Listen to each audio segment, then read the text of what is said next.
Podcast starts at 19 seconds.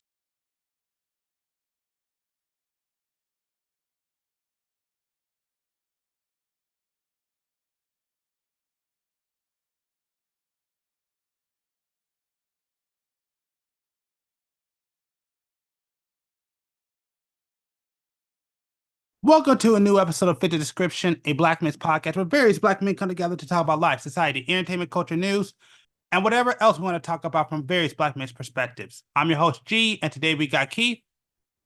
What's up? And we may have people come in, we may not. We'll see what happens. With that being said, make sure on your way in to make sure to subscribe and follow, depending on the platform that you're on. Also, make sure to check out the Clip channel, Fit the Description podcast over there on YouTube.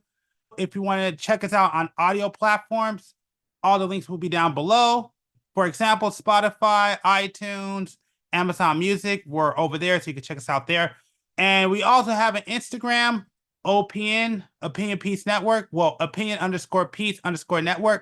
So you can check us out over there. I know I haven't worked on it, but I'm trying to get back to it. I'm just working on other stuff right now. But with that being said, let's go ahead and get started. So what's up, man? Oh, just woke up, man. You know how it is. I could tell, man. You sound like you literally just woke up out of a coma. Yeah, like I set my alarm for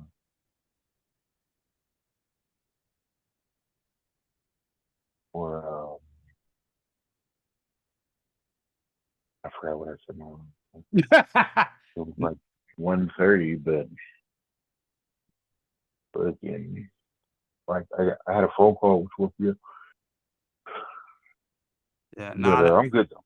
Yeah, no, that's cool, man. No, I want to be in late because shoot, dude, I freaking walked outside and we saw like a bunch of wasps on the garage. I had to freaking go to the store and get some bug spray because I don't know if you've ever been stung by a wasp, but I have, and that crap does not feel good. Oh, it's been a long time. It's been a long time for me too, but I still ain't forgot that stung. That shit hurt.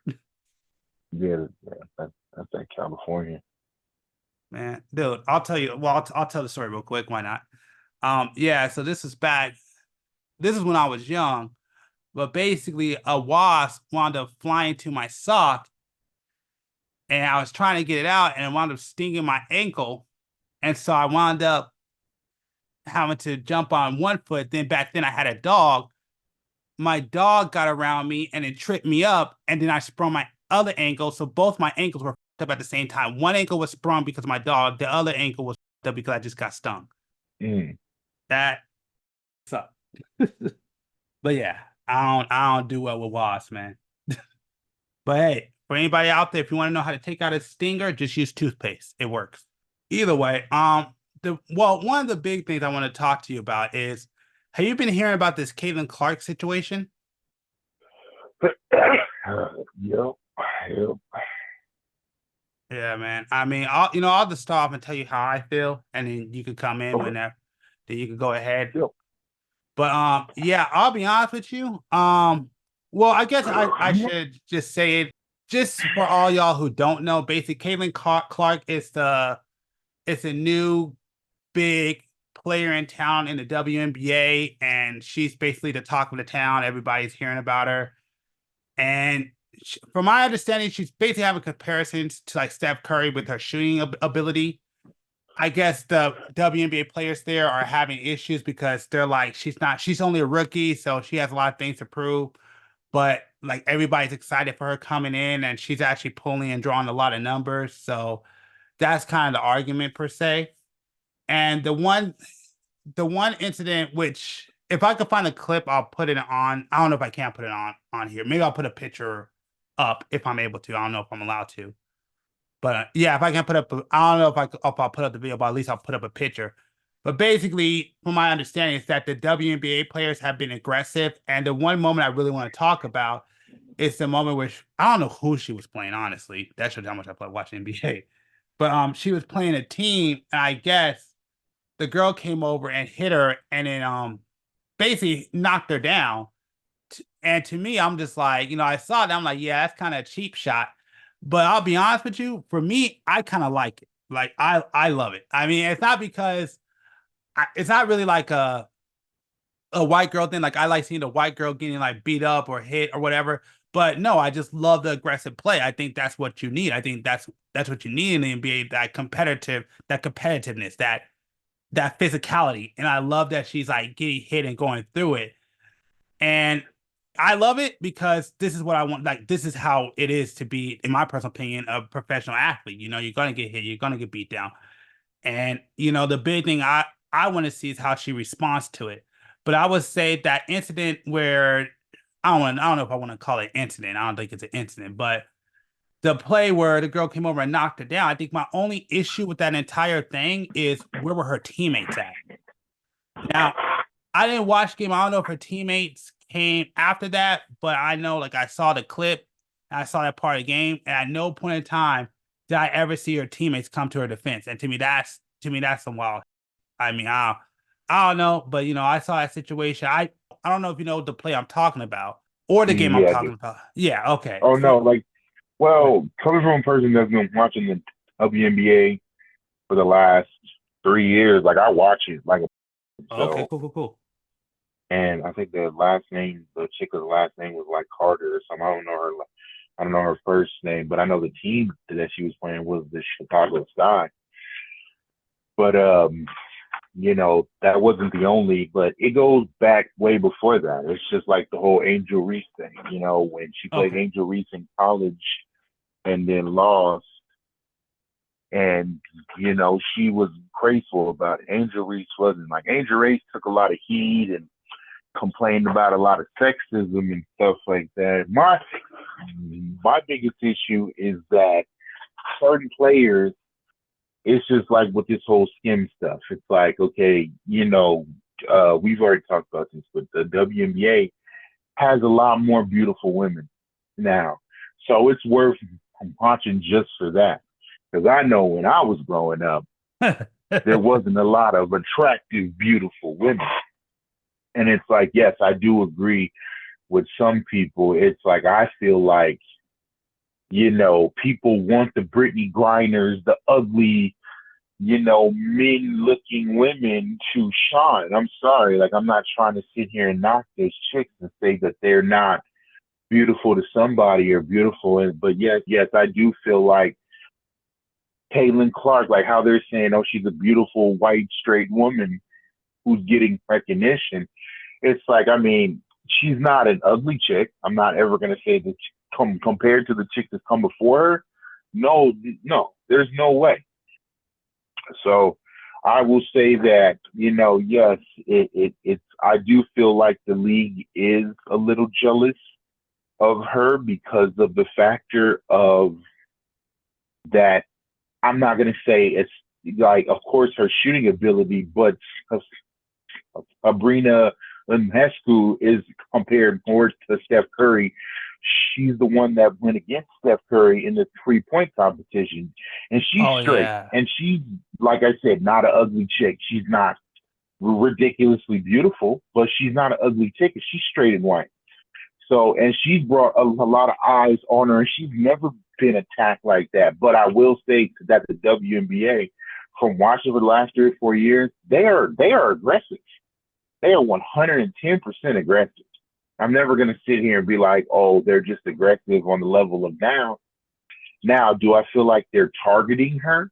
I feel like, yeah, because that goes back to what I was saying earlier about her against Angel Reese. Angel Reese has taken Sports Illustrated pictures in bikinis and all these things, but she sits here and complains about, I don't want to be sexualized. Well, you're kind of Yeah. sexualizing yourself. I did see And that. it's I did see like that. That was crazy. Caitlin Clark hasn't done that. It's like I tell people, look at what Caitlin Clark wore at the draft and look at what Angel Reese wore at the draft. And it's like, so it's things like I said, I watch the draft, I watch the college, I watch women's college basketball before I watch men's college basketball. I didn't watch men's college basketball. But like I said, a lot of these women, the chicks on the LA Sparks are beautiful. That Cardoza chick is really beautiful. Like, so, and I feel like, yes, am I gonna say that she got y'all like for instance, State Farm chooses and picks. It's just like on the Aces have Chelsea Plum, and it's like she's a cute little high chick, and she's starting to get recognition and stuff like that. So it's like, yes, Asia Wilson. It's like when Asia Wilson was like, how did she get a shoe deal? And like Asia Wilson is the best player in the WNBA, and it's like she got a shoe deal like right after Caitlin Clark. But how I feel about that is like Zion, like LeBron James, literally 21 years ago signed a shoe deal before he even signed the NBA contract, and nobody batted an eye. Nobody went at LeBron like that. But it's like he's been the face of the league for 21 years. He's brought everybody money. He's brought every team recognition. Every time he's played in an arena, it was asses and seats to see him beat. So it's like, yes, I don't like the physical abuse that they're giving her or the jealousy. It just shows what I've been talking about for years with women. They let their emotions take over and don't think about logic. It's like you're beating this woman down. I get that women are like, oh, well, you guys don't know how we feel. We all don't feel like that. Okay, well, how I say about everything. It's like, okay, if you don't feel like that, just say something. You got a Twitter. You can sit here and get half naked and post twerking pictures and videos. But if you feel some type of way, then do an interview. Be like, don't say, oh, well, I don't want to talk about Caitlin Clark. It's like NBA players have had to talk about Ja, Zion, have praised these kids. So don't sit here and say I don't want to talk about your peer when it comes to an up and coming star. I don't like the physicality, the abuse, because you can see it just breaking her down. And it's like I don't want to have a good player be kicked out the league because of emotional abuse. Like women can't take that. Like, I'm sorry. Like, I'm not gonna ever, like, she's already taken physical abuse in the game. But verbal abuse plus on top of being sexualized already, like that'll get to you. I got a daughter. So it's like seeing how my daughter has to live up to this fantasy of I got like other chicks are appealing and I'm not, like it's a little bit different for me than I guess for you, but it's like that's a lot of pressure already on top of having expectations of being a good ball player and already being compared to a person like Steph Curry. I would never put that title on her, and I hate that the world does. It's like she's her own player. I feel like, NBA players that have come before get that title of being compared to. It's like, yeah, maybe at one point in time I would compare this person to this person. But it's like now I would never compare players of old because they're different eras. So I do really hate that she's having to go through all of this at such a young age. And I do feel absolutely terrible for her because it's like they're going to end up like having her leave the fucking, like having her get injured or leave the league. And it's like, I wouldn't blame her. I wouldn't blame her at all. All right, so I'll say this, but I was just watching a video, and yeah, I don't like the way that they're using her as this political tool. I think it's kind of stupid, like she's a basketball player. Let her play basketball. The physicality, I mean, again, you're a sport. I don't mind that. I care about how you respond, but I would say the mental abuse and all, like the way you're talking, I pretty much don't like that. I do like, which you did bring up a good point, the Angel Reese. I hope her and Caitlin Clark actually do come up. I hope they are big names, because you're looking at, in my personal opinion, a Magic Johnson and Larry Bird situation, which is what they've been needing for a very long time. in my personal opinion, at least with the WNBA. Like you need either like a Michael Jordan or you need a Larry Bird and Magic Johnson, which is what I think they have right now. And now it has people talking. So that's why I said in the physical part and on a basketball sense, I'm love what I'm seeing. I hope that she doesn't get beat down too much to the point where she's abused out the league. But I do like how she's getting beat up because I hope if not this season, at least next season, she'll respond, become even bigger because that's what matters, how you respond. But I will say yes, and that's something that I will admit that the mental part, the way they talk about her, all that stuff, and the fact that she's just taking all of this, because even though she's the most seen and she's the most talked about, I think it is kind of unfair at some of the shit that she gets. I haven't heard her say anything, but just she came into the league as a really big hype player, she's trying to, and she's just out here just playing basketball. Like she said, I'm here to do a job. Yeah. So I mean, that's just kind of how I feel. But yeah, you want to go ahead? And yeah. And she's, like I said, I respect the professionalism of her, and I like the non-complaining. Like she's not complaining.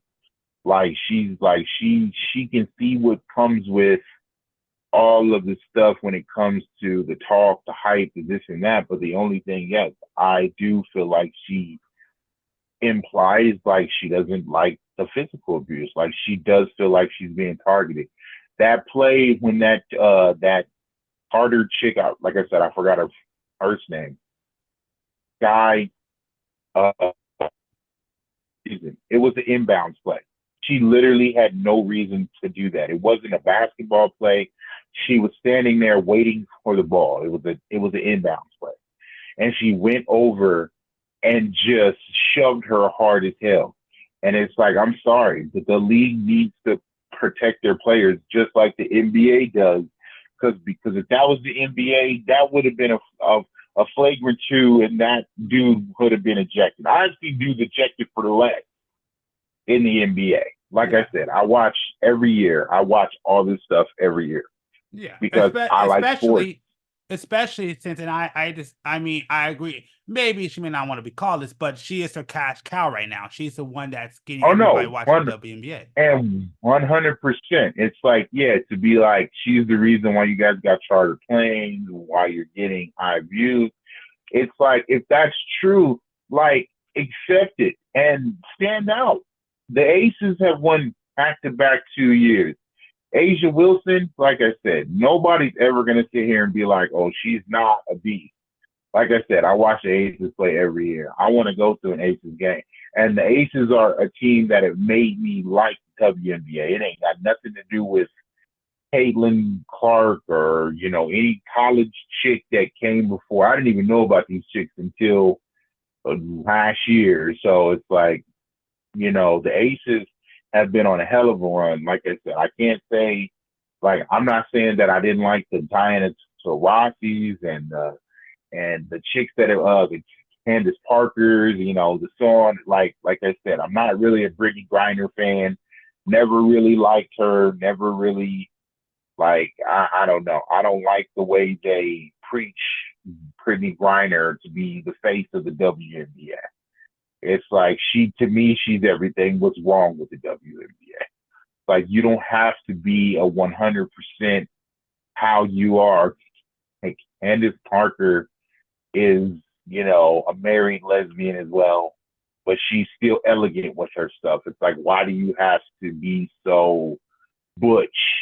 And it's like, that's what the NBA has said. Oh, it's like, I have to be one of the guys to be recognized, and that's not true. It's like, I feel like a lot of those women take it as, oh, well, I have to be hard as a Kobe Bryant to be recognized. No, you can be a lady and still be recognized. Like, it's being proven. You can like men and still be at the top of your game. And it's like, I feel like all the chicks that came before her are kind of feeling some type of way that are on the other spectrum are like, well, we've been here. And it's like, oh, so you don't like women, or you don't support, like, I'm not saying that they don't support, gay rights and stuff. I don't have a problem with, that spectrum of people, but I do feel like those are the people that are targeting her. And it's like her skin color has absolutely nothing to do with anything. Like, yes, she's getting you guys noticed, and it's like respected. It's like, but if you want to outshine her every time you play her, prove that, okay, she ain't going to put up 30 points on me, 40 points on me, because she's still doing the damn thing, even with getting abused every game. She's like, her team might not be winning, but it's just like Wemby. Wemby had a rough start, but it's like after a while, he was like, well, we're going to lose regardless of the fact. So it's like, I'm going to do me. And it's like, he got the Rookie of the Year. So it's like he got his recognition, and like I feel like she will too. And it's like she's not gonna lose every year, but it's like she's gonna keep doing her thing. She's gonna keep, shooting threes, being special and this and that, and being fucking talked about. I'm sorry, it's only been a handful of women over the WNBA expansion that are consistently talked about, and she's going to be one of those people that is going to be talked about. At Iowa, she was a different breed. She was a different breed. Yeah. And it's like, I'm sorry she just scored her 450th point or something in like 6 games. So it's like, that's amazing, or like 7 games or something. It's like she's already breaking records, so it's like you can't get mad at something. What was it? I don't know if you saw what I think it was Gilbert Arenas' podcast where that woman was saying like, "Oh, you didn't do that when like they were there, like you had way more time or something like that." I don't know if you heard that argument, but yeah, one of the women, No. like if you legitly do it, I'll play that video. I'll see if I can find that video, but it was just like. Yeah, but yeah, go ahead. I'll let you go.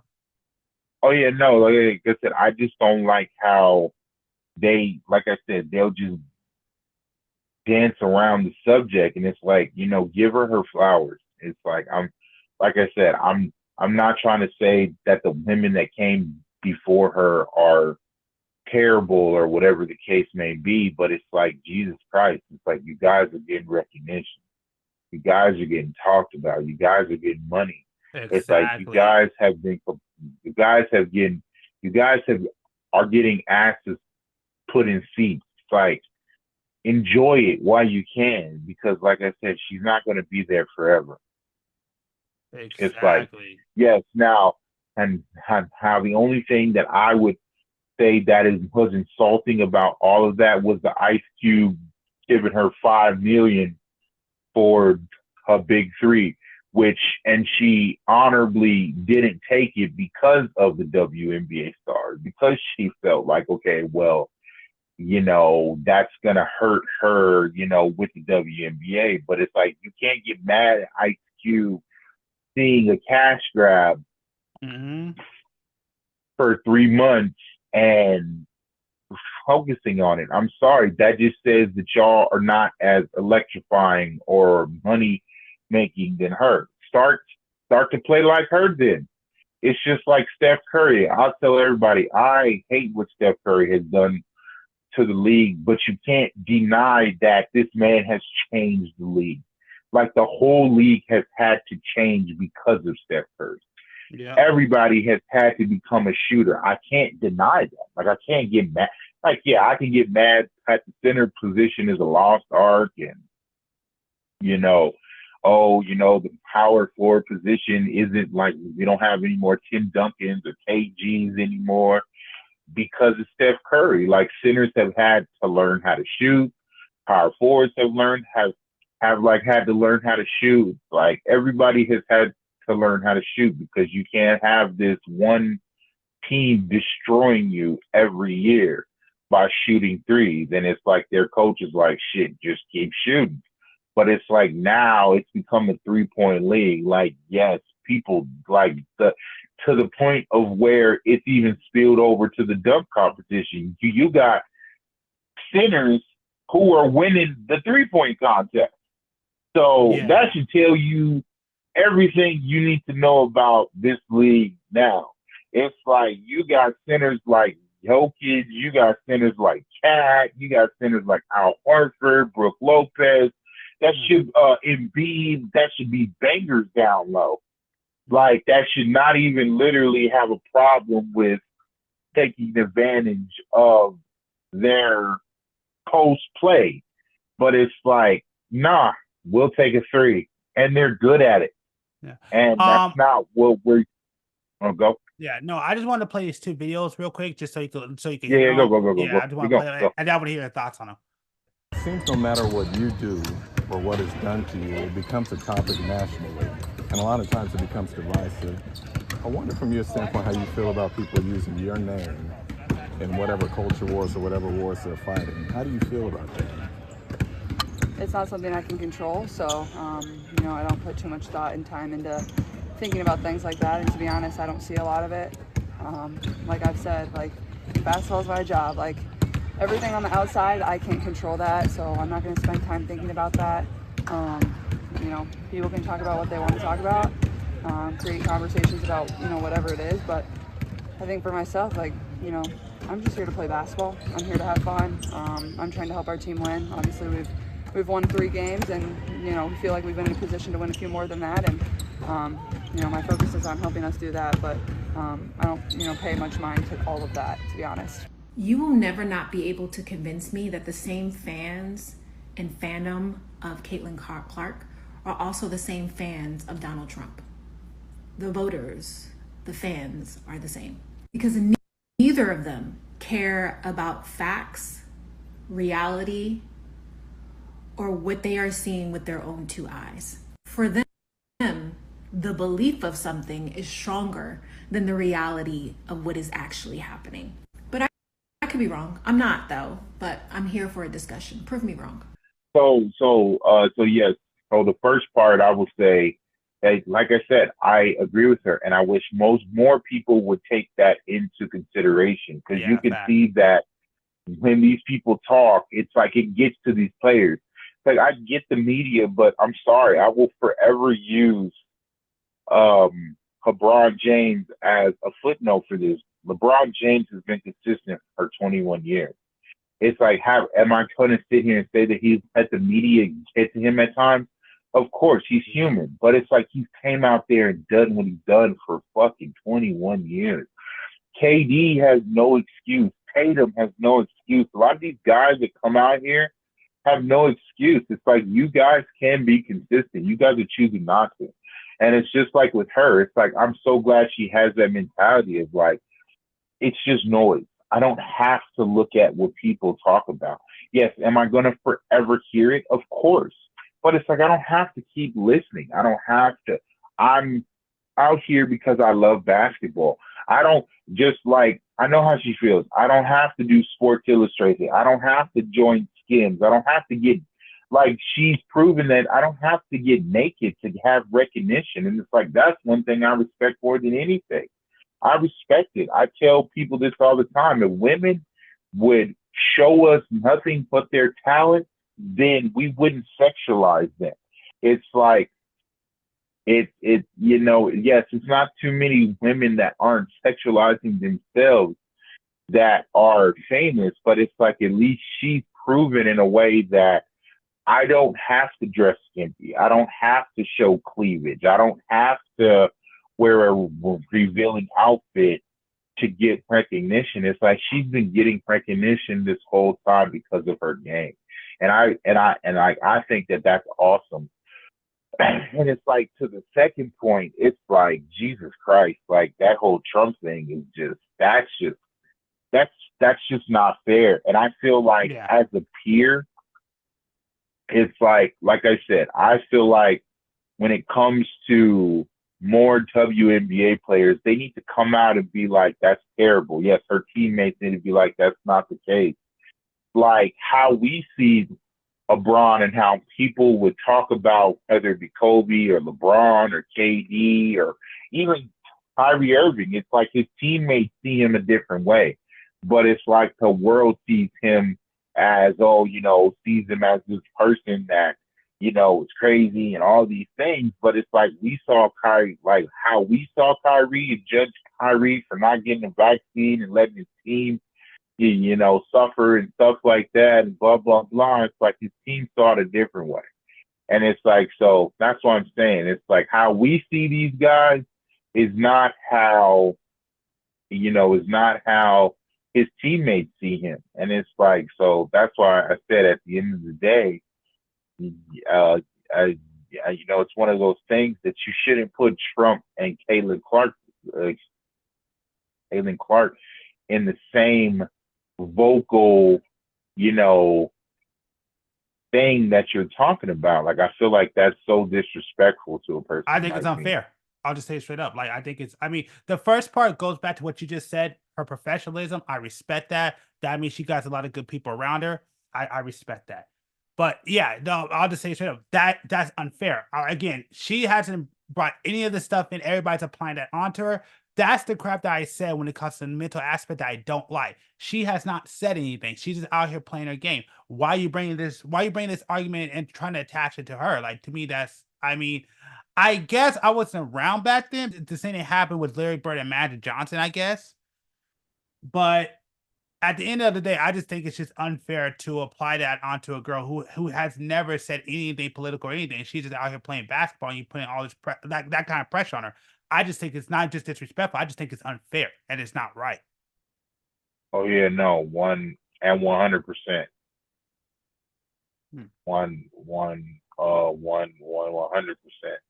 Yeah. And it's sad that, she's gonna have to deal with this, but if she's able to fight through it, like I said, I don't like how you got white and black, separation in most things. Like, I feel like things shouldn't be separated like that anyway. It's like, at the end of the day, Angel Reese can cry and complain and, oh, well, I'm getting death threats and all these things. And it's like, at the end of the day, like I said before, Angel Reese was on the same team as that chick that knocked her over, and she hopped up and cheered for that. And to me, that just shows you how petty you are, because when she beat you, she didn't do the whole John Cena thing, and you can't see me. Like, she went over, hugged you, and was super, classy about it. But you were classless. And it's like, I'm not going to sit here at the time and say, oh, well, you didn't deserve to gloat and hype in the moment. Of course you did. But it's like, don't take it as, oh, well, this is me, now I'm sad because I lost, and now people got something to say. And it's like I said, she's a chick, and she's a woman just like anybody else. Yeah, and like I told you, I love that because I love that competitiveness. I like that aggression. So to me, for the health of the league, is a great storyline. And again, I think it's what they need. I think you need a Larry Bird, Magic Johnson. You need an Angel Reese and a Caitlin Clark. It's a big story that everybody's going to now tune in to watch those games. I think it's a good thing. You need that for the health of your league. So I actually like it personally. Yeah, like I said, I like the way the WNBA is headed, regardless of the fact of, differences and, the eventualness. It's been on a good path even before her.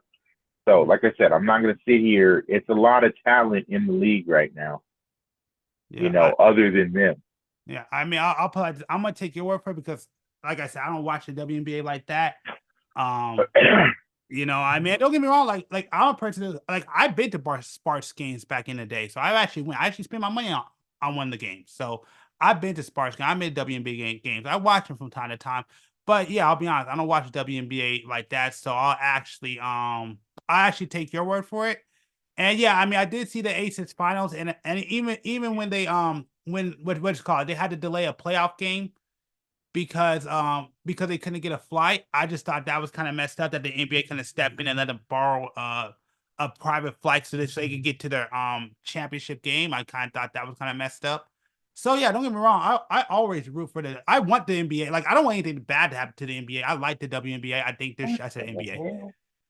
I think the WNBA is good. I want it to succeed. I want it to flourish. And I want the WNBA to be talked about. If you're saying that it's been like this for a while, And I'll be honest, yeah, I did watch some of the was it the Aces? That's what they're called, WNBA team in Vegas. They're the Aces, right?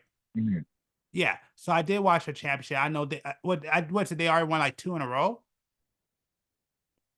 right? They won. Yeah. Yeah. So Yep. yeah. So I pay attention so much, but again, when it comes to the WNBA, since you watch it, I'm gonna definitely take your word for it because I don't watch it like that. But I will say that, yeah, I would say as of right now, with Caitlin Clark and this Angel Reese situation, at least for me, I like it, and it's starting to get me into it. It's starting to get me invested into it. So, and I think I agree that I do think the WNBA is headed for the right direction as long as they don't screw it up themselves by their own jealousy. If they get over their own jealousy, then yeah, I think you really have a potential that where this league can finally, stand on its own. Yeah, no, I agree. Yeah. I agree with that. Like I said, I agree. I do feel it's going to need a lot more talent to prove themselves and to step up consistently to make these games like electrifying and different. But it's not just going to take one person. Like, yes, she's being talked about right now, but it's like a lot of these players need to step up and start scoring more, start, breaking records. Like I said, Jokic was like the last player, to be picked in the draft, and look at him now. Even the last player can be, go on to do great things. Like you don't got to be picked first all the time. So it's like I feel like a lot of these chicks have potential, but it's like they choose to take a back seat. They choose to not play star roles, and that's your choice. Because I'm watching the NBA, like a lot of these, like if I've learned anything, OKC is a prime example of a team full of young pups who have stepped up and proven that we here. Mm-hmm. So y'all can do the same thing. Y'all can do the same thing. The Aces have everybody on that team has a name now, or at least the starting five has a name. It's not just Asia Wilson. It's not just Kelsey Plum and Kelsey Gray. It's not just Alicia Clark. It's not just. I mean, I can name a couple of Asian players.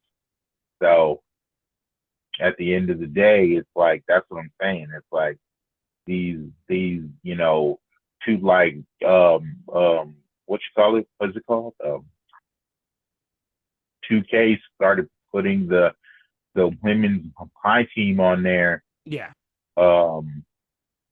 Started it about 2 years ago, which I mean it's fun. I mean, do I make a chick every year? Of course I do. I play, and it's something else to do. It's something else to play. It's something else other than a norm. Do more people need to play it and stuff like that? No, more people don't need to play it. But I feel like NBA Live 2019 really gave you a feel of how playing with a woman is fun. I feel like they started it's good as there. It's good as there. Yeah. Seriously, it gets little girls to be like, okay, do I feel like little girls need to have more of like instead of I want to be like Mike or I want to be like Kobe. Like I said, little girls need more of I want to be like Caitlin Clark. I want to be like Angel Reese. I want to be like Candace Parker. I want to be like Asia Williams. You need that show. You need that flash. Because like I said, as a little girl, but you also need elegance. I'm sorry. Like you need to remind these little girls that they can still be women. Because it's not dudes in there that's being like, oh, well, hey, I'm feminine, so, be like me. No, these men are still men. And it's like, I want to be like a LeBron James. I have a wife. I have kids. I'm a good father. That's what they're pushing. And that's what they should push, just like women. Like, I can be pregnant like a Sue Bird and still be great. Like, that's what needs to be pushed in the league. Like, why does it always have to be a cliche or a pronoun. Like, that drives me insane. It drives me up a wall. Like, I'm not saying that these women can't be like that, but it's like, you're playing basketball. You're playing a sport. You're choosing to endorse the LGBTQ community, which is fine. There's nothing wrong with that. But it's like, why does it have to be your identity? Your identity first should be a good ball player. That should be your identity. And I want to kind of go back a little bit. Well, I'm kind of change the subject a little bit. But Mm-hmm. first I want to say is the thing is that, like, I don't think I have heard anybody. 'Cause I know a lot of people say, "Oh, well, you don't want to see." No, I want to see women's sports flourish, just like what you said. Yes, I do think women should have somebody that they could look up to, that they could look at as really great. Again, I always go back to Cheryl Miller, where it's true, she was before her time. And I think if she was around when the WNBA was around, she would have been the talk of the town. Oh, And yeah, 100%. yeah, and I always said the WNBA needs somebody like that. The WNBA needs somebody like, well, like back then, like a Cheryl Miller, or like you said, Michael Jordan, or like something like that. And I feel like they got that now. I think they need to flourish that, because again, I do want women's sports to grow. I do want women's sports to build. And what I mean by changing the subject, it's going back to when you say about women being attractive, and then and then just doing good by I forgot your exact words, but basically my point is, where I really see it making a change. I know some people say, but again, we're talking about modern day, not what it was back in the day. Was wrestling. And I always look at, like, to me, that's Mm-hmm. the first place where I really saw, like, women start taking like a front seat and really gaining the respect and doing it the right way. That was the first industry. Now, like I said, we'll go back to, like, Trish and Lita. When Trish came in, I wouldn't say so much Lita, because Lita could actually have some ability. But when Trish came in, she was just, I'll be honest, she was just a hot piece of ass. But she worked Oh, yeah, no, hard. hands down, I agree. Yeah, but she worked hard. She got better, and she became so good that she became one of the top wrestlers in wrestling, where it stopped becoming about how hot she was, to, like, this girl could actually wrestle, and people started talking to her with respect. And for her time, her and Lita were like the top two women in wrestling at that point. And that's just because you got better. You could be attractive, but it's just all. But if you want to respect the people, it's not about you just being attractive. It's about the work you put in. Do you have ability? Do you show growth? That's really all that matters. And that's why I go back to, I always look at wrestling as kind of like the blueprint of, like, how you doing and how you gain respect when it comes to women. Because I don't know if you're watching wrestling at this time. I kind of got back into wrestling a little bit at this time, but there was Yeah. that point where they called it Divas Revolution, where like, you saw these women. I know I would watch wrestling from time to time, and these women are only getting like 10 seconds or like 30 seconds a match, and we're like, what the heck is going on? But as people, it wasn't even like them. It's just the fans realized this is wrong. Like, give these women a chance to wrestle. Give these women a chance to actually compete. Like, you just come Yeah, in, they come exactly. in, they do 30 seconds, and then they're out, and it's like, it's BS. But then they finally gave them a chance, and they blew it out the water, and they proved, hey, we can handle it ourselves. They didn't, and they never sat there and said, well, sexism is holding us back, or any of this. No, they said, hey, just give us a shot, and we'll show you what we can do. And yes, a lot of women's wrestling, at least when I watch it, it's way more entertaining than what it used to be. Honestly, and it's a lot better. Oh, yeah, And now no, to when get it comes down to it, and when it comes down to it, it's like, at the end of the day, it's like women's wrestling. Like, for instance, I'll shout out a name right now that I watched her from beginning to end. Like, I watched her be contextualized to actually grow recently, is Maxine Dupree. It's like, she was this model chick, humbling idiot, to now she's a wrestler. Like, she's not the best, but you can see her growth, in the wrestling field. And it's like, it's awesome to see. Like, I respect it so much, like, to the point of where, I can see, obviously, a lot of chicks. Like, I love the women's side, even though the only thing I don't like is they keep bringing up chicks from NXT, and they still have a lot of chicks, that they're not using. It's like whether it be the Shayna Baszler, it's like, and it's not even the most attractive chicks. It's not even about that. Like the just so Zoe you know, Starr. Shayna Baszler is, I think they put it back down to NXT, so she's down there right now. No, she's still at Raw. She's still at Raw with Zoe Starr. She's about to do the whole Is she? No, she was at NXT Battleground just for that one match. Oh, okay. Yeah, right. But yeah, no, she's about to go to Clash of the Castle and contend against Bianca Belair and Jade Cargill and the other two in a three-way match, a three-way tag team match. Like I said, it's not about beauty; it's about skill. Like talent. I love how they use these women. You know, yes, having to be beautiful and not be considered a Barbie doll. Yes, Trish Stratus is one of those women who are a prime example of, you know, that. It's like, yeah, she was sexualized so much, but she got good.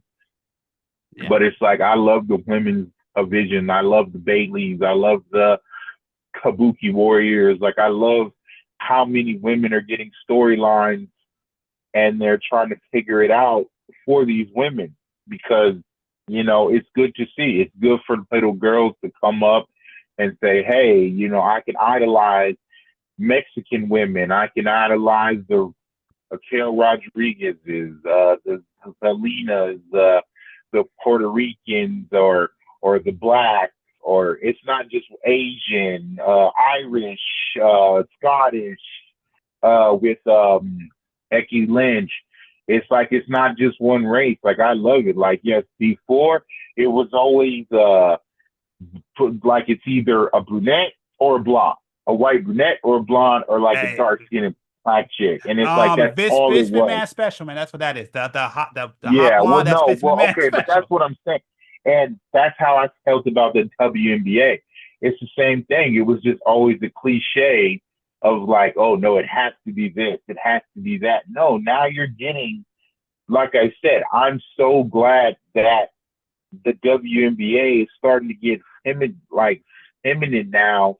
Like, that's awesome to a person like me. Like I said, I have a daughter and she gets confused about her, oh, well, you know, she wants to dress like a boy all the time and complains that it's comfortable. But it's like, you can wear dresses, you can wear this. You don't always have to wear, you know, clothes that, you know, because, you know, it's not about feeling comfortable. It's about feeling insecure. Now, it's like, just because you're, whatever, like a top or whatever, doesn't mean you have to dress like that. Doesn't mean you have to do that. That's what drives me insane. It's like, I know I watch a lot of these women on these interviews when it comes to WNBA, and it's like, you don't have to act like a dude. You don't have to talk like a dude. You don't have to have dude mentality or a bunch of tattoos and all these things. And it's like, so it's like, those are the things that bother me so much about the WNBA or of old. It's just a different, it's just, yes, you're seeing these chicks be humanized. It's like they like to go to Cabo and wear bikinis and stuff like that. It's like, show your body like how you want to show it. Remind us that you're a woman, so we think of you as such. That's how I feel. It's like, stop having it as a Brittany Griner, like, oh, I'm gonna have dreads and I'm gonna wear a suit or baggy jeans or whatever the case may be. Like, no, if you want to get treated like a woman or talked about as a woman, then remind me that you're a woman. But yeah. I mean, I don't really have much else to say, but yeah, all I'll say is that, from at least from our understanding, that yeah, we support women's sports and we want it to do well. It's that simple, you know. I mean, that's my hope. You know, I hope now, and this is probably the last thing I gotta say is I hope now that the WNBA with what's going on with the news stories, whether it's fair or unfair. I hope that they take advantage of this chance and they actually, become a respectable league. I mean, don't get me wrong. Yes, a lot of people like to laugh at the league, but it doesn't feel good to me. I want it to stop. I want it to become an actual respectable league. And I will, because like you said, like you said, I don't have a daughter, but you do. And yeah, it is nice to have female role models that women can look up to, for on their side of things. I think it's good and I think it's healthy. For sure. Yeah. Hey, I want to try to give you hope and faith in the world right now. Okay. So I don't know if you heard. I doubt you heard about this, but over there, this happened. I think this actually happened last week. But did you know New Jersey elected a dead congressman? No. Yes. A new congressman for what? For I guess here, I'll just read it. On Tuesday evening, Democratic voters in New Jersey 10th district elected a former rep, Donald Payne Jr., to be the nominee for the general election, despite the fact he died in April. But this is the worst part about it. It's a strange situation, but not entirely uncommon. Oh, wow.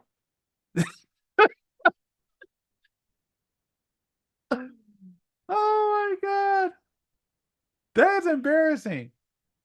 That's crazy. I mean, I'm just going, how the fuck do we have an entire government and nobody just puts out there, lets people know that, hey, I know you're electing somebody, but he's dead. Yeah, it's just like, how do we let voters that are dead still have votes? It's like, there has to be, when these votes get counted and you got to do recounts, like, that's not, like I said, that shouldn't happen. Yeah, that should not happen. I mean, I know a lot of people are against like the whole entire voting ID, but you should know who's voting so you don't have. I mean, again, I don't understand how you miss something like this. Not only like are you missing voters that are dead, and I guess that can make sense because you're getting so many papers funneled to you, so I could see there may be confusion. But how do you get an elected official like running for Congress when he's not even alive? Like that's kind of important that people should know about. Like you're electing an official that's supposed to represent for basically your area. And the fact that this dude got elected without anybody thinking about or realizing that this dude is dead and nobody said anything, and there's like no process to take this dude off the ballot. How is he not being able to be taken off the ballot? Like, I don't know. To me, that's weird. Dude, it's fuck. And the worst part is when they say it's not uncommon. I mean, I don't know. To me, that's a little embarrassing. It's one of those things where you think we're at a turning point where government, like I tell everybody, in the next 5 years, a lot of things are gonna start to see a lot. Like the 5-10 years, like we're gonna get new Congress people, we're gonna get new, entertainment wise. It's just about everything. It's like I don't feel like these new crew can hold up. Like I said, entertainment wise, news wise, it's like everything we're used to, whether it be, music, movies, all these. I'm still seeing actors. Like I just talked to my friend about this. I was like, how I feel about Congress, how I feel about acting. It's like in 5-10 years, it's like they're still hiring these actors, and I'm just like, okay, you look at an actor and you like, okay, this person would be perfect for this role. But it's like, why is this old actor, like, why are people like Sly and Arnold Schwarzenegger still on top? It's like, do you mean to tell me that these up-and-coming young actors aren't good enough? And I feel like with the whole Congress is the same. It's like, for instance, let's say that Joe Biden's son could have did something. It's like, okay, you're proving that you're not qualified. It's like you can't even control your personal life. I'm not saying that none of these guys don't have a messed up personal life, but I'm saying it's like you're screwed. Like a lot of these people are just mentally screwed up in the head to the point of where they're just doing dumb things before they even get put in position. So it's like, hey, let's elect the dead guy because at least the dead guy, we could control, or I mean, I hate to say it like that, but that's how I feel sometimes. Yeah. And it's like, I feel like that's how the world look at it. It's like, I'd rather have a broken down Arnold Schwarzenegger in this action movie than a young up and coming Taylor Potner because he's just not good enough, or Zac Efron or whatever. It's like, it's a young actors that, like I said, in 5 years when all the Tom Cruises are done and Keanu Reeves can't do it anymore, Denzel's, and dude, like I tell people, especially when it comes to black actors, it's like, who do we have left? Who do we have left? It's like I'm seeing dudes do double, triple movies a year, and and they, these guys are exhausted and they're having to take all these bad roles. I feel like at the grocery store, it's like you should have, like, for instance, you shouldn't have these elderly people doing certain jobs. It's like a greeter, a bagger, but you shouldn't have the elderly in the deli. You shouldn't have the elderly in electronics. You shouldn't have the elderly stocking paint shelves. I feel like certain jobs, it's just like a fry cook. It's like, okay, you can have a older person do a fry cook, but being a cashier, it's like you shouldn't have like some jobs should be for young people and some jobs should be for older people. It's like after a while, if you don't move up, then you gonna get let go. Like I'm not gonna, yes, at me, I'll be the first one to be like, I believe that elderly should have a chance, but elderly people should not really move out of the way for younger people. But it's like they should put these people in a position of where they should be a lead, and then let these people retire gracefully. It's like we don't live in a world where older people can just retire. It's not enough. So it's like on that spectrum, I get why older people don't retire. Yeah. Oh, hold on. Because I don't mind transitioning to the old, because I do want to talk about that, but I just want to say one more thing on the Congress thing. On actually, let me share this. I know you can't see it, but I'm just sharing it with. I just want to share it. But I'm looking at this graph right now, and they said the median age of Congress in the House and Senate in the 1980s was basically 48, and in Senate it was 51 years old. That was the median age. Now today, it is 65 in the Senate and 57 in the House.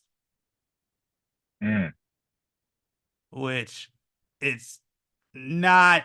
And from basically reading this article that I have up here, basically they're saying that our Congress is the oldest it's ever been, which is like not a good thing. And I guess I was listening to a story. They were saying like, you go back like years ago, you got congressmen in there that's only like what's called only like 30 years old or whatever, but now like everybody in Congress now is like 60 or 70.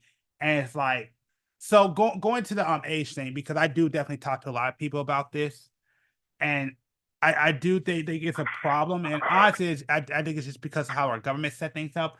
But I mean, I know people right now that are running into that problem where, you have a lot of the old guys that are not moving out that's not moving out the way. And so the young guys, like in our generation, aren't able to move up, when at this point in time, we should be moving up into those positions, or at least bare minimum, like the Gen Xers should be up in those positions right now. And they should be on their path to retirement or stepping aside. And a lot of these people, I've been hearing this in a lot of industries, and depending on the industry is a good thing, it's a bad thing, depending on the industry. But a lot of people, to me, are holding on way longer than what they should. I mean, and it's just, to me, I just feel like if this conversation gets going, we could go through a lot more nuance, because there's a lot more nuance to what I'm saying. I'm just kind of doing a quick little overview. But the generalized thing I'm just trying to say is that there's a point where like these people should be looking at leaving, or looking at going out the workforce and trying to step aside for the next generation, or bringing the new people up. I have a friend, I haven't talked to him in years, but I have a friend who I used to know where he got a new job, and he was like the youngest guy there. And he said he was getting all kinds of issues when he first came in, because everybody was like, "Oh, they're bringing in a new generation. They're trying to take care of their jobs." Well, he's like, "I just came here because it paid well." He had a really great paying job, but it pays well, and he needed the work. And trust me, his job was so good that he literally took like a year and a half off of work out of after completing one job. So yeah, he was making bank. But he said he got into those fields. He said when he got there, he said it was just a bunch of old guys. Like there was nobody young, there was no youth, but just everybody was really, really old. And he came in and everybody like giving him shit, where it's like, you guys should be trying to foster the new generation to come in and take these positions and move these new guys up, while you guys, start planning towards retirement. Yeah. And the fact that that's not happening, the fact that things are not properly being passed down, I really think is problematic. Now, again, there's a lot of reason for this. And if you want to get into the details, we can. But that's just kind of like an overview of what I'm seeing right now. I just think that this is not a good situation where you're having all these people stay in these positions for so long, and you're not allowing the next people who should be coming up and being put in these positions aren't being able to, because people don't know how to move aside. That's why, I mean, again, it's going back to the Congress thing real quick. It's not a good thing. It's not a good feeling knowing that you can have people on basically at the highest form of this nation broke on the job, Mm-hmm. However you feel about Biden, it doesn't matter. The way I'm looking at Biden is not how I want to see my president at all. Like, he doesn't make me feel good or comfortable at all about this country. He scares the crap out of me. And I'm not going to put nothing out there because I don't know if it's real or not. I'll probably talk to you about it off the podcast. But I mean, a video that I just saw the other day, if it's true, it's kind of embarrassing. It's like, this is not something that we should be seeing.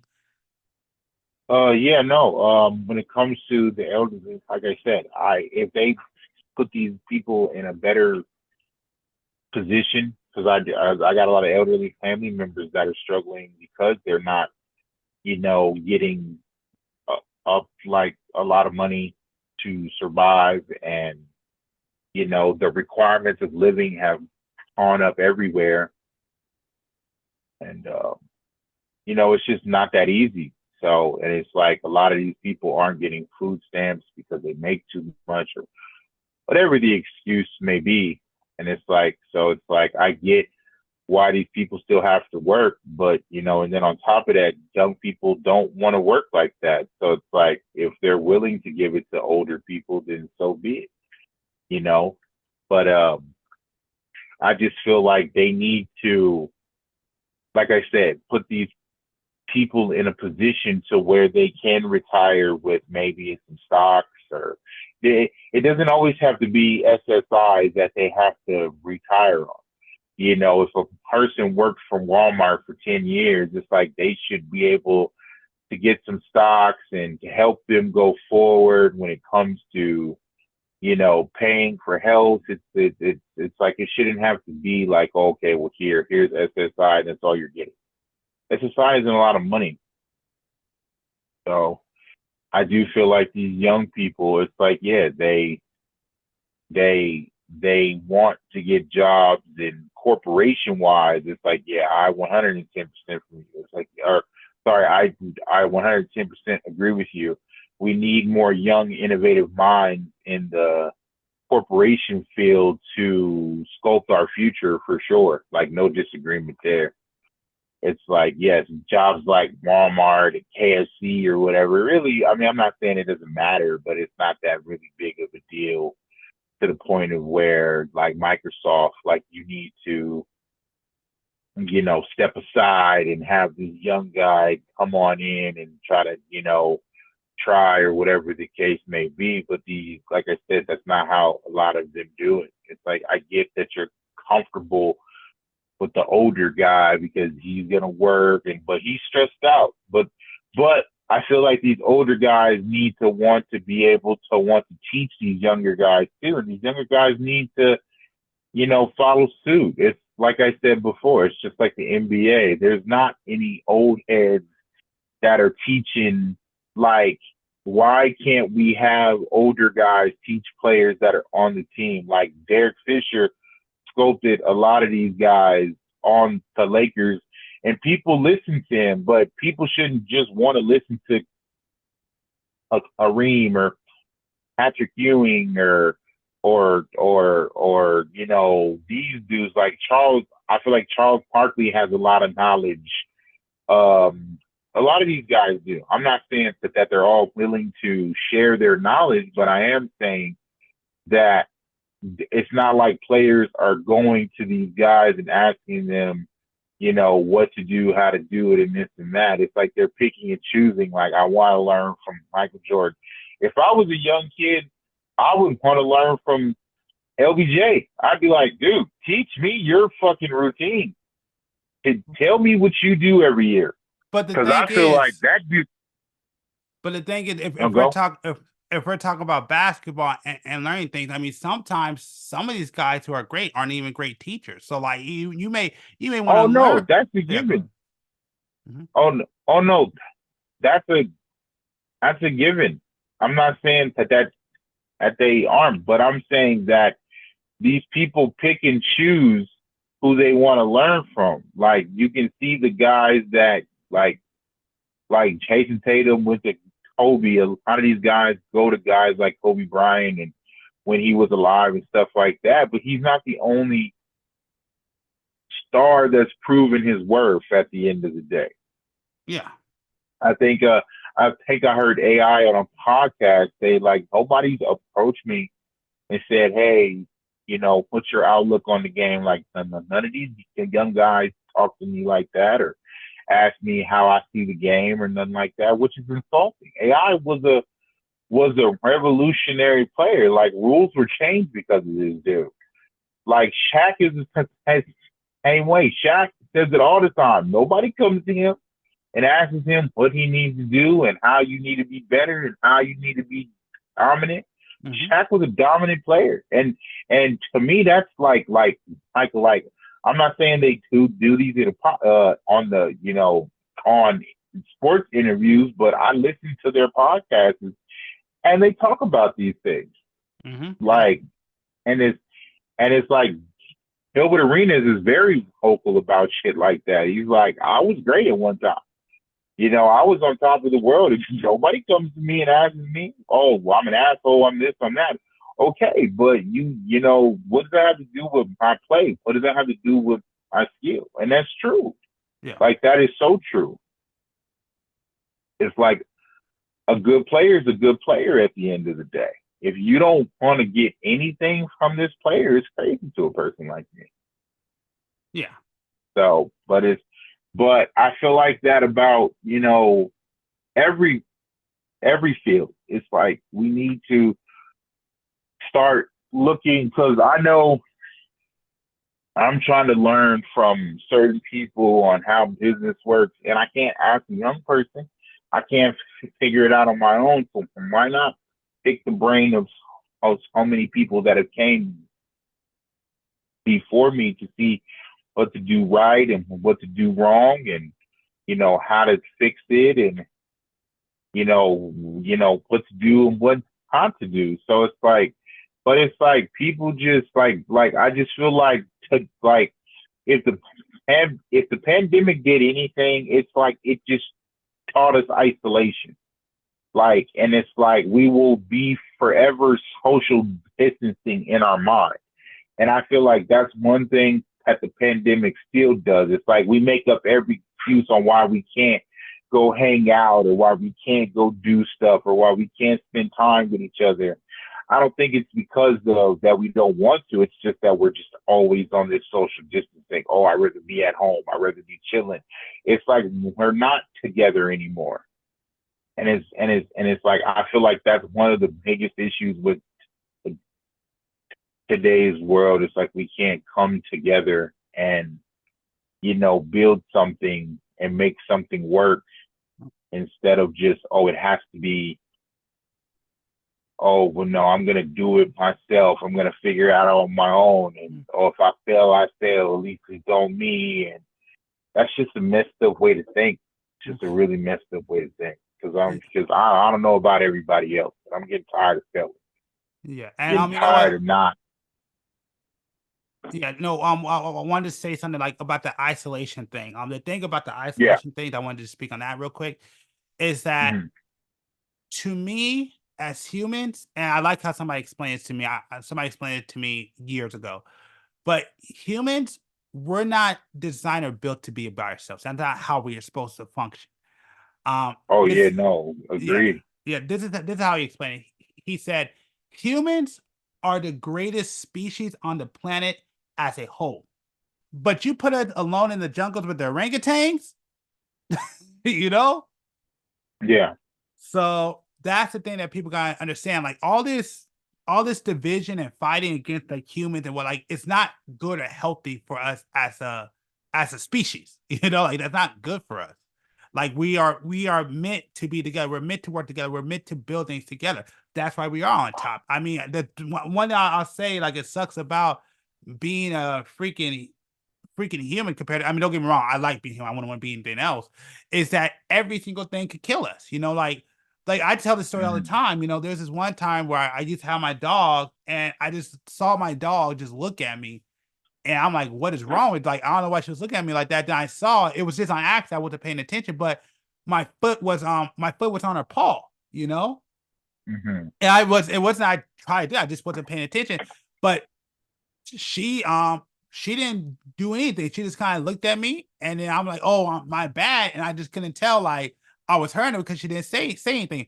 Or like another dog that I had a bad ACL. Basically, her ACL was screwed up, but she still walked on it. She still ran on it. She still jumped around. She still ran at full speed. Whereas, I know a dude who basically tore his ACL and MCL, and that dude was that. I mean, yes, it took him 9 months. It did literally took him 9 months. But that dude for years, that like he looked horrible. Like he did not look happy. That dude looked like he was going through hell. you know? And so I mean, and Yeah, that's the thing that I think we have to understand. Like we're only in this position because we work together. When we stop working together, well, there's a lot of issues that come with that. So yeah, isolation is not good. I mean, I haven't looked into it deep enough, but I think like even isolation is not even good for your psyche. I think there's actually been some studies on that where like a human being alone. Well, there's a great story. I know Mr. Beast did kind of did a couple of videos on this, but there was a story. There was a story I heard back when I was younger.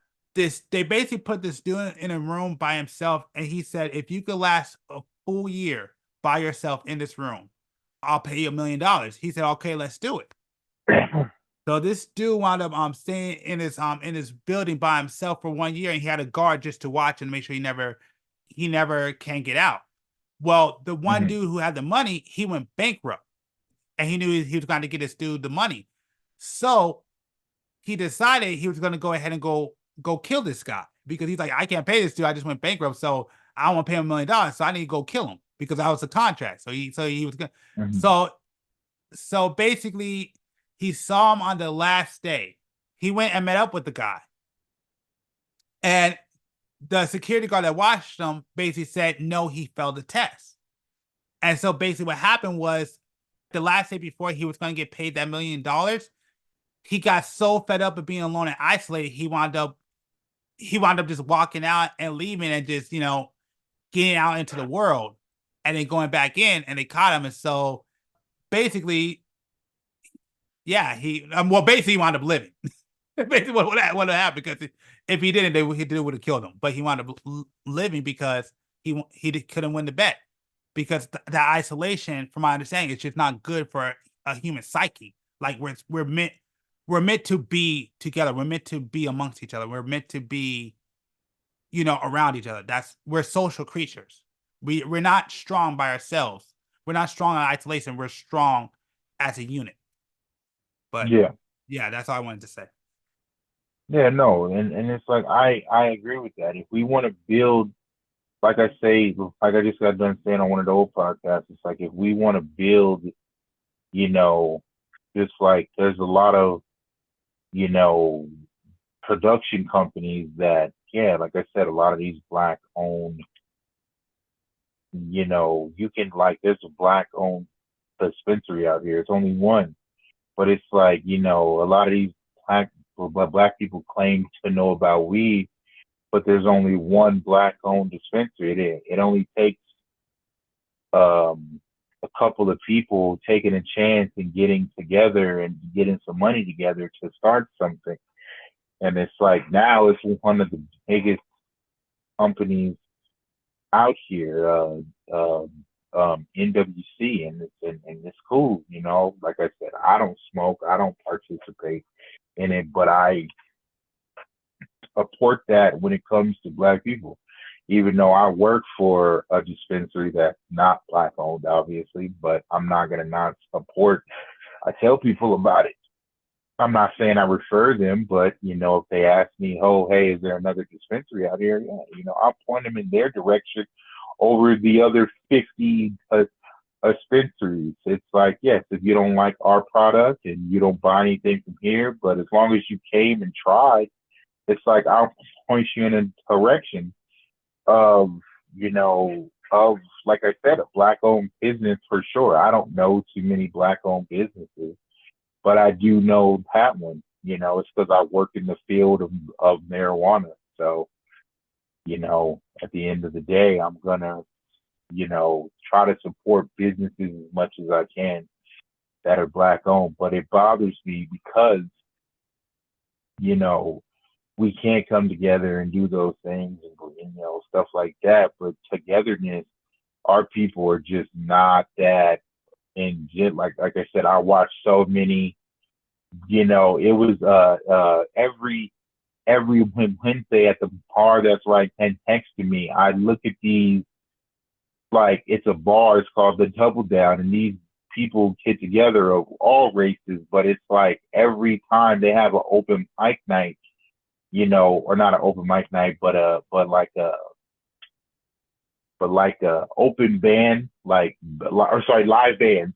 And it's like these guys come together and hold shows and rock out, and it's awesome to see. But it's like I said, I've tried to get multiple rappers together of all races and try to be like, okay, how come you guys don't start a group or something and build together, preferably black guys or black young men? And it's like that's what drives me insane about the youth. It's like we're so like you got guys in their 50s over here jamming out at a rock bar, getting groupies and girls and living their fantasy. Who knows where that, you know, who knows what that'll lead to? I'm not saying it's going to lead to a rock career, but it's like if you can feel like a rock star for all of 10.10 seconds, why not? It's like you never know who's watching. You never know who will give you your 10, you know, your 10 minutes of fame. But it's like just the isolation of, oh, I could be great on my own. I could build this on my own. I could do this on my own. I got another friend that talks. He's been talking about it every year. Oh, I'm going to start a podcast and just talk. And he's like, oh, well, you know, I just don't have the time and this and that. It's like, bro, it takes absolutely nothing to flick on a live. It's like Twitch. Like I Twitch sometimes and I'll see like 2 or 3 people watching it. It's like, oh my God, people actually want to watch my Twitch. That's weird, you know. I don't need a lot of, you know, followers or nothing like that because I don't promote it. But I know that I know some people that do Twitch and they just stream, and it's just like you. It's like you just started it, and you started getting followers and people who watch it, and that's what I'm saying. Like you don't have to be a big name for people to care, and it's like at the end of the day, it's like if you just try something, but it takes a community, it takes consistency. It doesn't take you making excuses and being like, oh well, I can't do it this day because my child's mom is tripping, or I'm tired, and or I got a boo boo on my finger, so I don't feel like dude. Like, no, you have to go out there. And that's one thing I will say about these older guys versus these younger guys.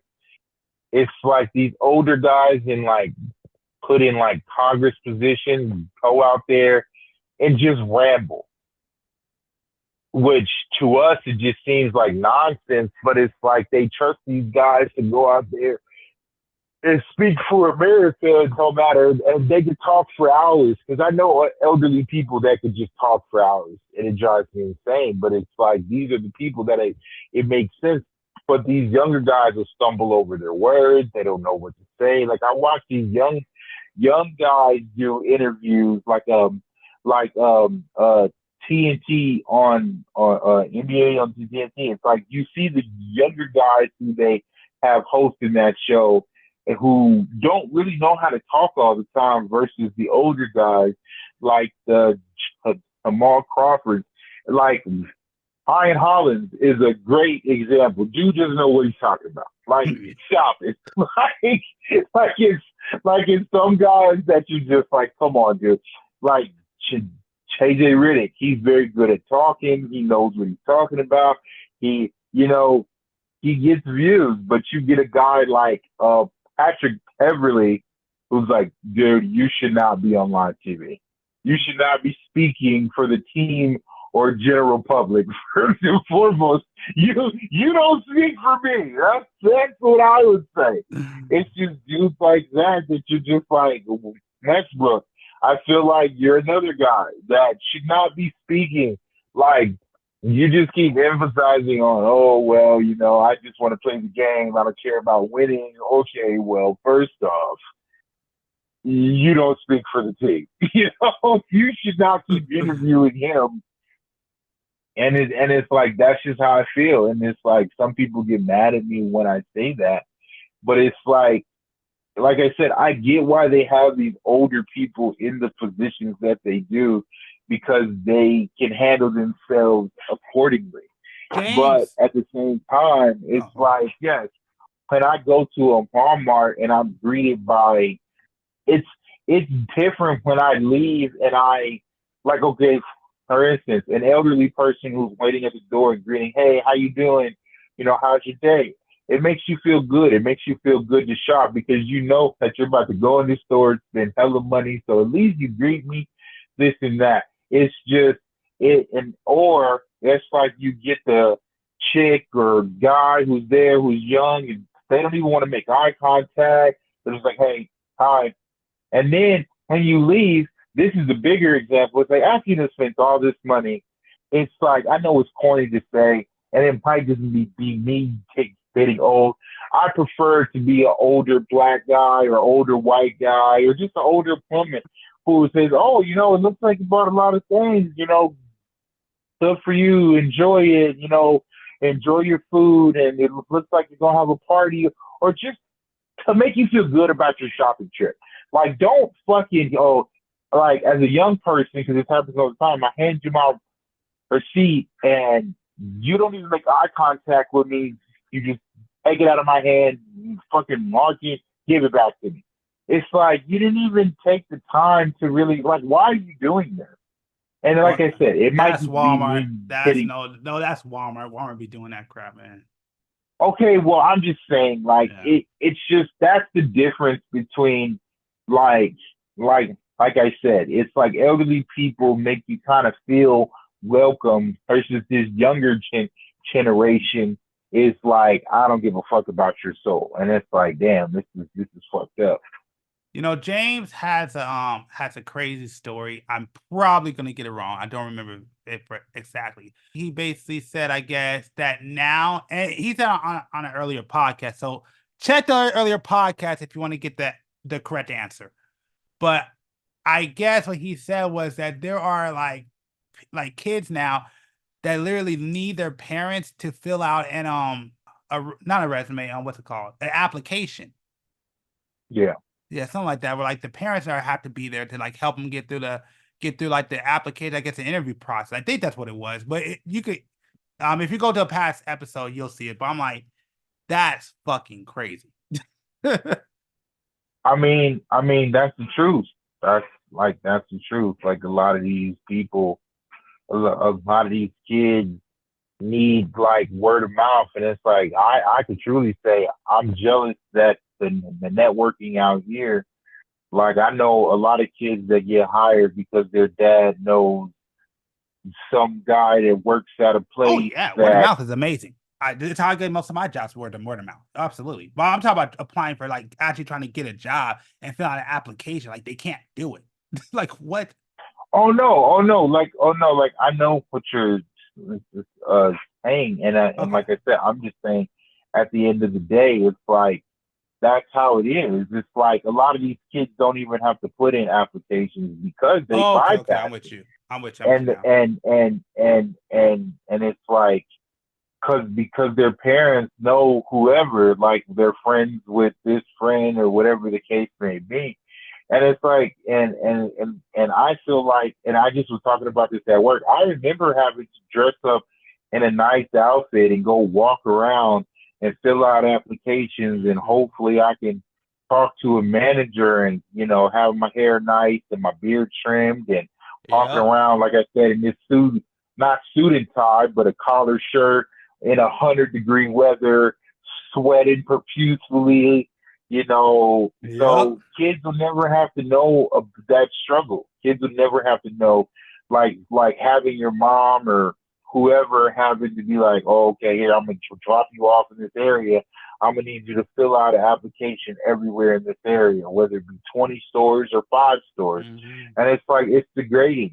Like now it's like, yes, jobs are hiring a lot more, so it's like you don't really have to go through that process. Like you can walk, especially if you walk into a job like a KFC or a McDonald's or something like that, you'll get hired on the spot because like Well, everybody's hiring. California's a little bit different. You let a bunch of people It's like, go. well, no. I mean, out here everybody's hiring. Yeah. They literally have now hiring posts everywhere. So it's Yeah. like it's not that hard to get a job out here. They'll just be like, here, fill out this application online. It's like they're basically hurting because they rather overhire people. Like a job that only needs like 12 employees, I'd rather hire 24 employees so they don't have to pay health insurance and stuff like that. It's like when she was working at the movies, it's like she was only getting like 4 hours a day, which didn't make any sense. I'm like, why are they hiring so many people if they don't need this many people? Like, it doesn't make a lot of sense. But it's like, I found that a long time ago. Like, I didn't know that then, but like I know now. But it's like they don't want to hire these people because they don't want to have to pay benefits and stuff. So it's Yeah. like at the end of the day, it's from hearing that, it's like I can never go back to a basic job. I can never go back to a fast food job because I'm not working 26 hours a week. Like that's stupid. Like security, I will always work for security because I know that I'm gonna get a full-time shift, 80 hours plus every week, or sorry, every 2 weeks. Like that's stupid. Like, how are you supposed to survive off of 26 hours in this world that we live in? Like, you can't. Yeah, trust me. I You worked at literally can't. Yeah, trust me. I worked with a couple of guys, and they were because I was actually trying to get a job with them too. They would never push them up to full time because they didn't want to pay them benefits, and they were so Yeah, strict that they were exactly. so strict at it that like if you as soon as you hit that 20th hour, they force you to check out. Like even if you're not done, they said we don't care. You need to be out of here. So they don't because I guess even if you go 1 minute over from what they told me, if you go 1 minute over, you automatically get benefits. I think it's like that. It's either you automatically get pushed to full time, or it automatically gives you benefits. I don't know why. I never really looked into why that is, but because they kept doing that, those guys wound up leaving. They wound up quitting the job, and they were some good workers I don't too. blame them. Yeah, because It's everybody. like a job rather lose good workers than pay or give people benefits. Like I hate, like, yes, I feel like if you're to do a job, whether it be part-time or full-time, for 2 years, if I'm able to stay here for 2 years to get out, and let's say that you don't even say anything to me about the benefits. Let's say it's in the fine print. If you're able to do get a job for that long, you should automatically get benefits. Health, vision, dental, that should be automatic. It should be like a sense of rewarding because I've stayed here, I've duked it out, I've shown my loyalty, and it's like I should get rewarded for it. That's how I personally feel. Yeah, I don't know if I fully agree with that. Especially, I mean, I don't know if you worked warehouse, but I know I worked warehouse a lot in my youth. And being in a fucking situation where you feel like you might have tore a muscle in your back, and now you're just sitting there trying to figure out how you can go to work. And even though you got injured on the job, you show no sign of injury, and then you wake up in the middle of the night screaming because you're in so much pain, and then you had to go to the job the next day to try to be in like full health, and then had to basically drop something to make it seem like you got injured on the job so you can get benefits. That's not that feeling right there is one of the worst feelings. Now, I do agree that maybe you shouldn't get benefits right away because you want to see if the people will last. But I don't think you should have to wait years for that shit. Because I mean, heck, one of my old managers, that's kind of what happened to him. Was he got a promotion to a management, but the problem was he basically said he didn't even take the benefits because basically if he would have took like the medical and the benefits, he would have wound up. I don't know if he would have wound up making less, or it would just took so much out of his check where it just wouldn't be worth it. So that's the kind of things, the kind of games that kind of happen. And to me, it's like, no, like if I want to do a job to break my back, you want me to break my back, then at least give me, if you're not going to pay me enough to break my back, at least pay to get my back fixed, you know? Like they want you to break your back, but they don't want to take care of you or put you back together for breaking your back. And again, being in that situation where I was like, being in a situation where like you're literally waking up screaming because you're in pain, and there's like nothing you can do, and the job is going to fight you to get benefits. They're going to fight tooth and nail to make sure that they cannot give you workers' comp.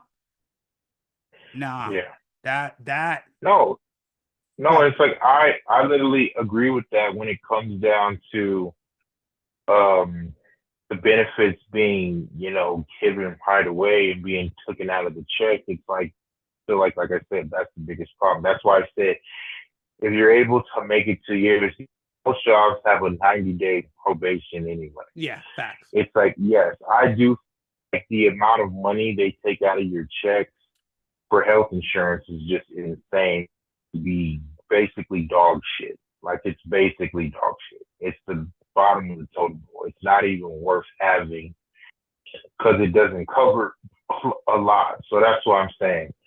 Like, yes, let's say they put in some place they implement something in place to be like, okay, you can either get like the lower level insurance consistency, or like I said, that medical part they take out of your check, they can be like, okay, here, if you last 2 years or a year or whatever, then we'll give you better coverage every year you stay.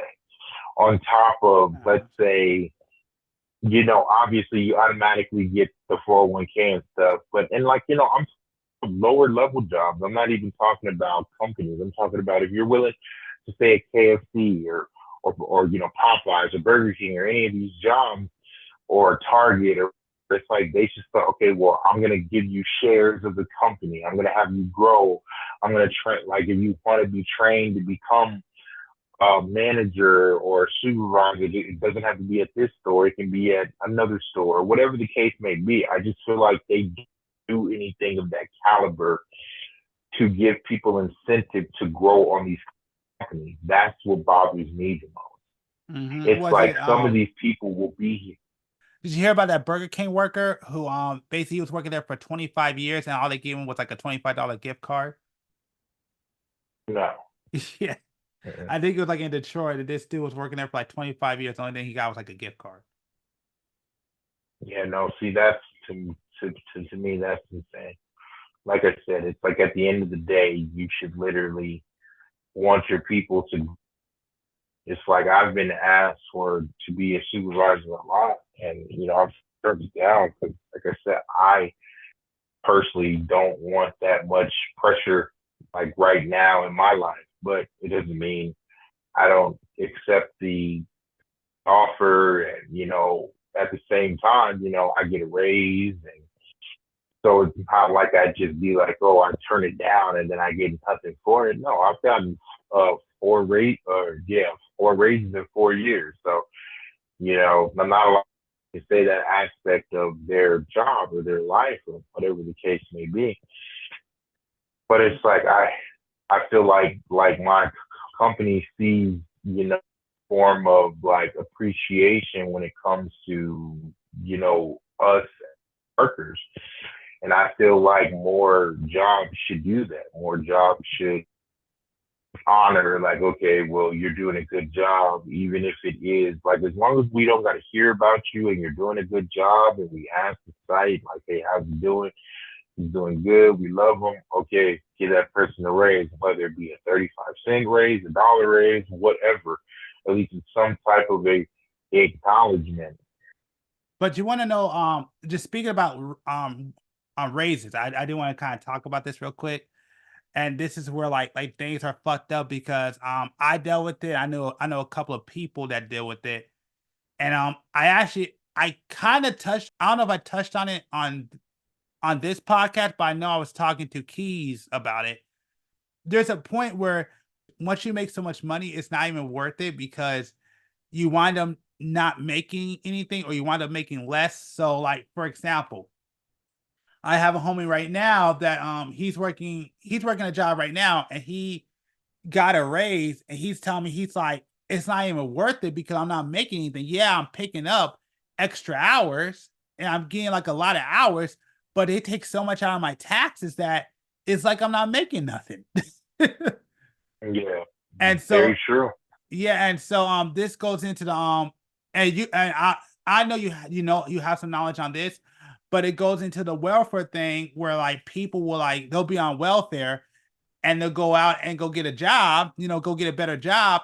But then, once they get their job, the benefits go away because they make too much. But the problem is because they get taxed so hard that basically they can't even keep this new job, even though they're getting paid more. They like, I heard it from one person. One person said that basically they were on welfare and they got this new job, but they wound up like not even keeping it or whatever, so they could keep their benefits, because they said they were being taxed so hard that it wasn't even worth it. That when they added it all up, they wound up losing. They wound up making less than if they would have just stayed with their benefits, because they were just taxed too hard. Yeah, like when it comes to welfare out here, I can't speak about anywhere else. When it comes to welfare out here, you gotta make X amount of dollars to get anything back. So, for instance, what's it called?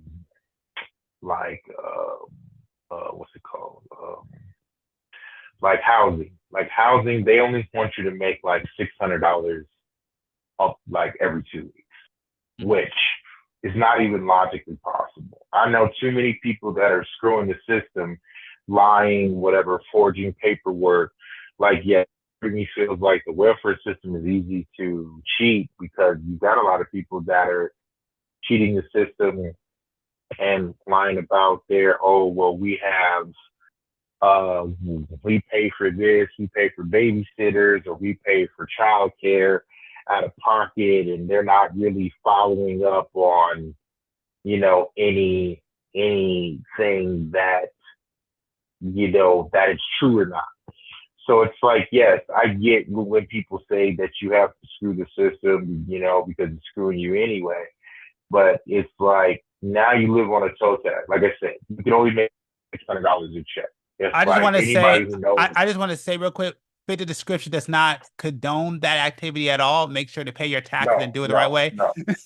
Yes. Like, we're not condoning cheating the system or forgery or anything of the sort, you know. But it's like that's what people are doing, and it's like, you know, and it's like, so you have to live, so you can only make so much, and it's sad to a person like me that if you contribute, like, yes, I'm a strong for homeless people. If you are homeless, you automatically get 200 to 300 in food. But it's like I contribute to society. I contribute to the way of life. And you're telling me that I don't qualify for food stamps. And you're telling me that bills aren't a necessity. Like, for instance, my cell phone bill, when on jobs, it'll literally say on an application, requires a working cell phone. How is that not a necessity? It's like you won't count my cell phone bill as a necessity bill, but I have to have my cell for my job. And it's like certain bills, like internet, is not a necessity. Certain bills, they don't even count. And then on top of that, when it comes to welfare, how they basically do your like food stamps, it's like they go basic. They count your job 3 times. So it's not just, okay, how much you make a month. They count it for the first time you get paid, the second time you get paid, and the third time you get paid. So it's like, it's just excessive because you got to stop and think. If you were only getting paid $600 every 2 weeks, 1,018, or $1,800, $1,800. Yes, that's not a lot to survive off a family of 4 or a family of 3 or what it may be. But why do I have to make so much little money just to get $600 in food, just to get housing, welfare, Section 8? So it's like, this is BS. It's like I'm paying rent in a 1-bedroom right now, almost $1,500 with, yes, a 2-income household.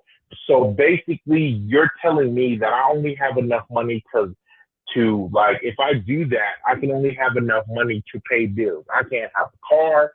I can't go out. I can't go on vacations. I can't have nice things.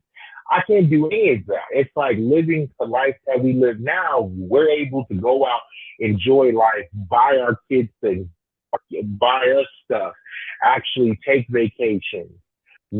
But it's like we're only able to do this because it's convenient. My job is a 10-minute bike ride away. Her job is like 5 minutes away. The kid's school is like 5 minutes away.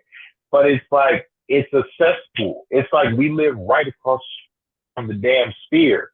And it's like we shouldn't, like, and like they're not taking care of this place. They're not doing anything. So it's like you sit here and think like, so it's, I want to live in a nicer area, whether it be Green Valley or I'm gonna have to come out of pocket a couple extra $100.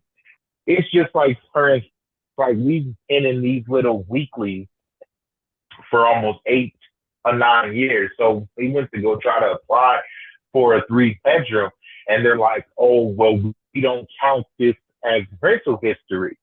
It's like, what the fuck do you mean? So basically we were like, okay, well, what if you're a person living with your parents for X amount of years who doesn't have any rental history, like who has good credit? Oh, you're not qualified because you don't have any rental history. That doesn't make any sense what you're saying to me. It's like, so you mean to tell me that you have to have just to live here? Like, that's crazy. So another person who is there says, oh, well, if you forge, application fee to do this, then it's like that bypasses that. You shouldn't have to do all of that. Like, what do you mean? I keep every receipt for the last X amount of years that we've been staying here that proves that we pay our bills on time.